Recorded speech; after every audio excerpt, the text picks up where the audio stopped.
द्रौपदी मुर्मू एक कार्यक्रम को मुख्यमंत्री विजय शर्मा जी, छत्तीसगढ़ सरकार में मंत्री श्री केदार कश्यप जी और श्री राजेश अग्रवाल जी, विधानसभा सदस्य श्री किरण सिंह देव जी, गणमान्य अतिथियों, देवियों और सज्जनों, जय जोहार। मां दंतेश्वरी की जय। सियान सजन, दादा दादी मन के जोहार और पीला मन के मोचो आशीर्वाद, बहुत बहुत आशीर्वाद।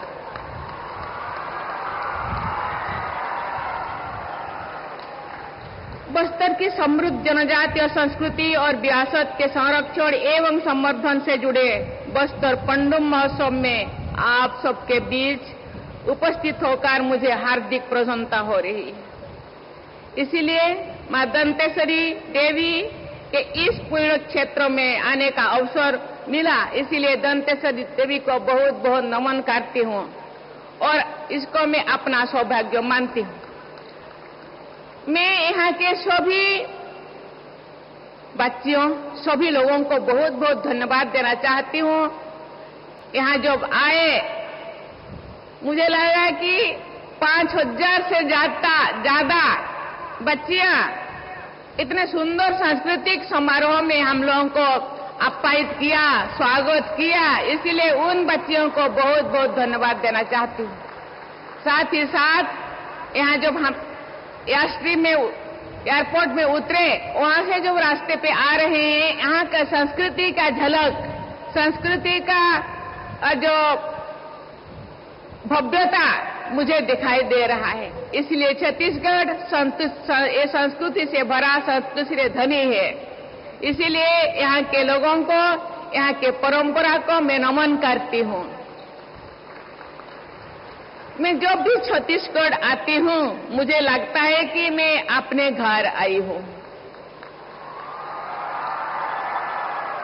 यहाँ के लोगों से जो अपनेपन और स्नेह मुझे मिलता है, वो मेरे लिए अनमोल है। ये ऐसे कई नायकों की धरती है जिन्होंने भारत भूमि की रक्षा के लिए अपने प्राण न्यौछावर किए हैं। मैं ऐसे सभी सुपूतों की, उनके स्मृति को सादर नमन करती हूँ। बस्तर की सुंदरता को देखकर लगता है कि मां दंतेश्वरी ने स्वयं इसे अपने हाथों से सजाया है। मैं यहाँ जब आ रही थी, वहाँ बहुत सारा स्टॉल मैंने देखा। स्टॉल में पहले मुझे देवी देवताओं का नमस्कार करने को मुझे मौका मिला। साथ ही साथ यहाँ का कलाकार, यहाँ का कला, यहाँ का आर्टिस्टिक, यहाँ के कल्चर को देखने को मिला। ये इसीलिए ये छत्तीसगढ़ जो भारत के मानचित्र में जो पिछड़ा मान जाता था, लेकिन वो ऐसे नहीं है। ये भव्यता को कोई देखे कि मुझे लगता है ये भारत वर्ष में ये छत्तीसगढ़ एक ऐसे राज्य है जहाँ भव्यता से परिपूर्ण, संस्कृति से परिपूर्ण। ये संस्कृति को बनाए रखने के लिए ये जो भव्य समारोह मनाया जाता है, इसलिए मैं गवर्नमेंट को बहुत बहुत धन्यवाद देना चाहती हूँ। इसी तरह के सभ्यता, क्योंकि ये छत्तीसगढ़ आदिवासी जनता के से परिपूर्ण है। आदिवासियों का संस्कृति अनमोल है। ये बहुत पुराना है लेकिन बहुत मीठा है, क्योंकि आदिवासी केवल सिंगल डांस नहीं करते, एक कम्युनिटी डांस करते हैं, एक साथ रहने के लिए पसंद करते हैं, एक साल उत्सव मनाने के लिए पसंद करते हैं। ये जो इंक्लूसिविटी, ये जो समता, ये देखने के लिए जो देखे नहीं, छत्तीसगढ़ के ये पंडुबी महोत्सव को देखना चाहिए, वहां से सीखना चाहिए।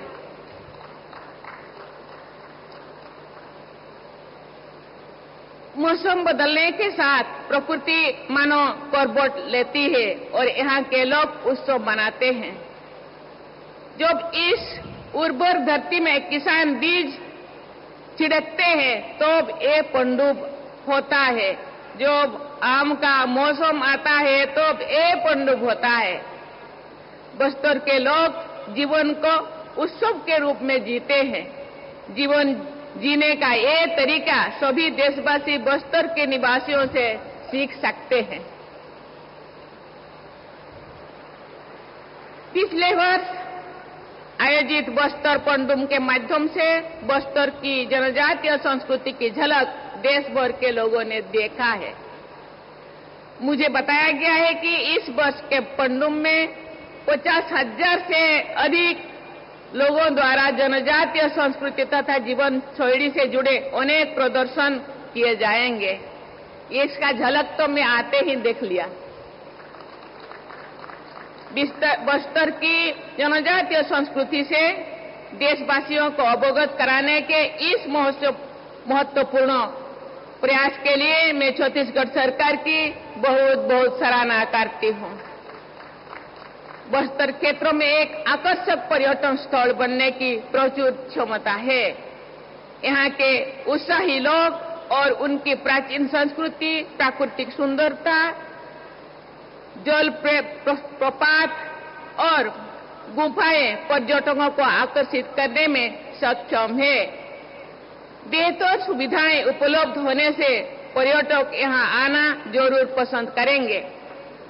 आजकल दुनिया भर में होम स्टे एक नई प्रकार के पर्यटन के रूप में लोकप्रिय हो रहे हैं। मुझे बताया गया है कि छत्तीसगढ़ सरकार इस दिशा में अनुकूल कदम उठा रही है। देवियों और सज्जनों, बस्तर की सुंदरता और यहाँ की संस्कृति हमेशा से लोगों को आकर्षण कर रहा है, लेकिन दुर्भाग्य से 4 दशकों तक ये क्षेत्र माओवादी से ग्रस्त रहा था। इस कारण यहाँ के निवासियों ने अनेक कष्ट झेले। सबसे ज्यादा नुकसान यहाँ के युवाओं, आदिवासियों और दलित भाई बहनों को हुआ है। भारत सरकार की माओवादी आतंक पर निर्णायक कार्रवाई और परिणाम स्वरूप वर्षों से व्याप्त असुरक्षा, भय और अविश्वास का वातावरण अब समाप्त हो रहा है। माओवाद से जुड़े लोग हिंसा का रास्ता छोड़ रहे हैं, जिससे नागरिकों के जीवन में शांति लौट रही है। मुझे बताया गया है कि छत्तीसगढ़ में बड़ी संख्या में पहले माओवादी से प्रभावित लोग रहते थे और वो लोग आज आत्मसमर्पण कर चुके हैं। सरकार ये सुनिश्चित कर रही है कि जो लोग हथियार छोड़कर मुख्य धारा में लौटे हैं और सामान्य जीवन जी सके। उनके लिए अनेक विकास और कल्याणकारी योजनाएं चलाया जा रहा है। राज्य सरकार की नियत नेल्ला नार योजना ग्रामीणों के सशक्तिकरण में महत्वपूर्ण भूमिका निभा रहा है। सरकार के प्रयास और इस क्षेत्र के लोगों के सहयोग के बल पर आज बस्तर में विकास का नया सूर्योदय हो रहा है। गांव-गांव में बिजली, सड़क, पानी की सुविधा उपलब्ध हो रही है। वर्षों से बंद विद्यालय फिर से खुल रही है और बच्चे पढ़ाई कर रहे हैं। ये बहुत ही सुखद तस्वीर है जो सभी देशवासियों में खुशी का संचार कर रहे हैं। देवियों और सज्जनों, मैं हिंसा का रास्ता छोड़कर मुख्यधारा में लौटे सभी लोगों की बहुत बहुत सराहना करती हूं। मेरा उनसे अनुरोध है कि देश के संविधान और लोकतंत्र में वे पूरे आस्था रखें।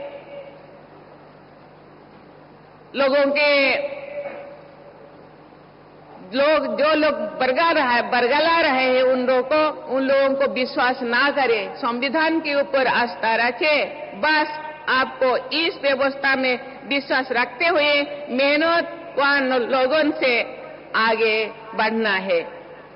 ये लोकतंत्र की ताकत है कि ओडिशा के एक छोटे से गांव की मेरे जैसा एक बेटी भारत की राष्ट्रपति के रूप में आपको संबोधित कर रही हूं। आप में मेरे से ज्यादा हौसला है, ज्यादा ताकत है, ज्यादा सहयोग है। सरकार आपके लिए समर्पित है। ये छत्तीसगढ़ के लोगों के लिए, छत्तीसगढ़ के आदिवासियों के लिए, जो पिछड़े रह गए, अंडर प्रिविलेज के लिए और समर्पित है। इसीलिए मुझे लगता है इसका सुविधा लेना चाहिए और पढ़ाई करना चाहिए, मुख्य धारा में रखना चाहिए और सरकार के योजना को उपभोग करना चाहिए। गरीब, वंचित और पिछड़े वर्गों का कल्याण करना सरकार की विशेष प्राथमिकता है। ये अंत्योदय है। जो पीछे रह गए हैं उनको पहले उदय करना, उनको पहले सहयोग करना, ये सरकार का मंशा है। पीएम जनमन योजना और धरती आबा जनजातीय ग्राम उत्कर्ष अभियान योजना कार्यक्रम के माध्यम से सबसे पिछले जनजातियों के गांव को विकास से जुड़ा जा रहा है। शिक्षा व्यक्तिगत और सामुदायिक विकास की आधारशिला है। मैं जो भी जनजातीय भाई बहनों से मिलती हूं, इनको शिक्षा के महत्व के बारे में जागरूक करने का प्रयत्न करती हूं। जनजातीय क्षेत्रों के बच्चे अच्छी शिक्षा ग्रहण कर सके, इसके लिए उन क्षेत्रों में एकलव्य आदर्श आवासीय विद्यालय खोले गए हैं। मेरे सभी माता पिता और अभिभावकों से अनुरोध है कि वे अपने बच्चों को पढ़ाएं। इसी से छत्तीसगढ़ और भारत का भविष्य उज्जवल होगा। अपना भविष्य, बच्चों के भविष्य उज्जवल होने के साथ साथ छत्तीसगढ़ और पूरा देश का भविष्य भी उज्जवल हो सकेगा। इस क्षेत्र के लोगों ने भाईचारे और समाज सेवा के अनेक उदाहरण प्रस्तुत किए हैं। वर्ष 2026 के पद्म पुरस्कार विजेताओं में इस क्षेत्र के डॉक्टर बोधुरी ताती तथा डॉक्टर रामचंद्र गढ़वाले और उनकी पत्नी सुनीता गढ़वाले शामिल है। मैं उनको बहुत बहुत धन्यवाद देना चाहती हूं। ये पुरस्कार महिला सशक्तिकरण, आदिवासी उत्थान, समाज सेवा और अत्यंत सुदूर आदिवासी इलाकों में मुफ्त चिकित्सा सेवाएं प्रदान करने के लिए दिए जाएंगे। निस्वार्थ सेवा करने वाले ऐसे लोगों के बल पर ही हमारा समाज एक समावेशी और संवेदनशील समाज बन पाएगा। देवियों और स्वजनों, छत्तीसगढ़ की प्राचीन परंपराओं के गहरी जड़ें आज भी जीवंत बनी हुई है। मां दंतेश्वरी का समर्पित वहतर दशहरा जनजातीय संस्कृति और भाईचारे का अनूठा उदाहरण है। हमें अपना गौरवशाली इतिहास से प्रेरणा लेते हुए स्वर्णिम भविष्य का निर्माण करना है। विकास का वही मॉडल सफल है जो विरासत को संजोते हुए आगे बढ़े। मैं राज्य के सभी निवासियों, विशेषकर युवाओं और से अनुरोध करती हूं, वे अपने विरासत का संरक्षण करते हुए आधुनिक विकास को अपनाएं। बस्तर के इस क्षेत्र में अकुत प्राकृतिक संपदा है। यहाँ के लोग लगनशील तथा मेहनती है। मैं इस क्षेत्र के सभी लोगों, विशेषकर युवाओं से अपील करती हूं कि वे राज्य और केंद्र सरकार द्वारा चलाए जा रहे कल्याणकारी और विकास योजनाओं का लाभ उठाए। अपनी प्रगति और खुशहाली, राज्यों की प्रगति और खुशहाली भारत के लिए महत्वपूर्ण है। मुझे विश्वास है कि आप सब जय जय छत्तीसगढ़ महतारी की भावना के साथ आगे बढ़ते रहेंगे।